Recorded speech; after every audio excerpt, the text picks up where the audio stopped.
Saluyot. Kumakain ba kayo ng saluyot? Napakaganda ng benepisyo niya sa katawan ng tao. Ito, bali 30 pesos to. Lulutuin ko to siya mamaya. So, ang sarap-sarap nito, guys. Ang ibang tao hindi kumakain dito kasi madulas. Pero sa ibang bansa, napakamahal nitong saluyot. Tinatawag nila sa ibang lahi ng molokya. Yung molokya na dried molokya, $5 yun ang 200 gram lang. $5.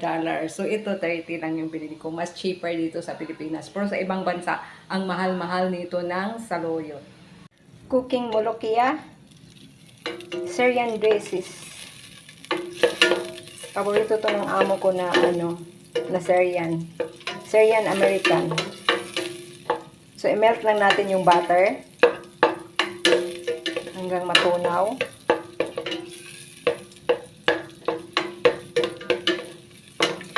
Masarap to, guys. Kainin with rice and lemon.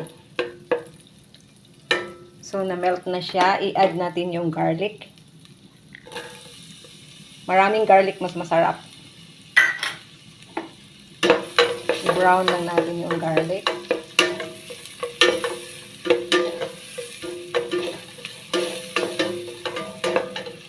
Add ko yung beef cube.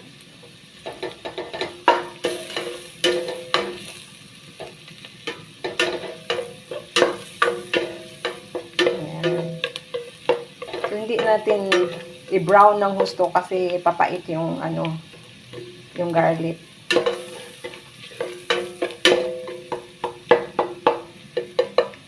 Ating tama na to siya. I-add natin yung beef cube. I-slice ko siya ng cube.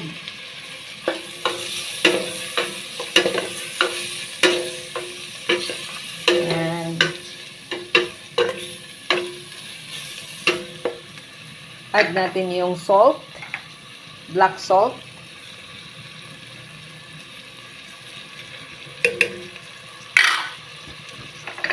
Very simple lang to, guys. Saluyot lang yung partner nito. Mamaya ilagay natin yung saluyot. Lulutuin mo muna natin yung beef ng isloko. So, tingnan natin, guys. Malambot na yung yung karne. Malambot na yung karning baka. I-add natin yung saluyot. Yan. Yung saluyot.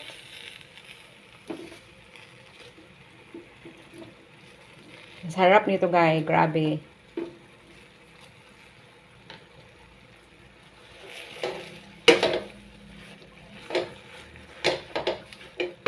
Yan, tuin natin yung halo natin.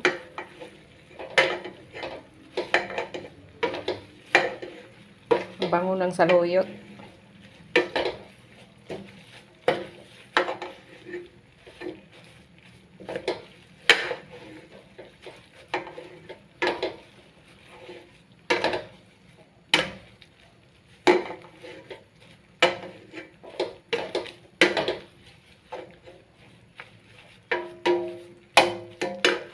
So, takpan natin, guys. Lutuin natin yung saluyot. So, tingnan natin, guys. I think luto na to siya. Wow! Ang sarap. Okay. Tignan natin kung luto na ba yung saluyot.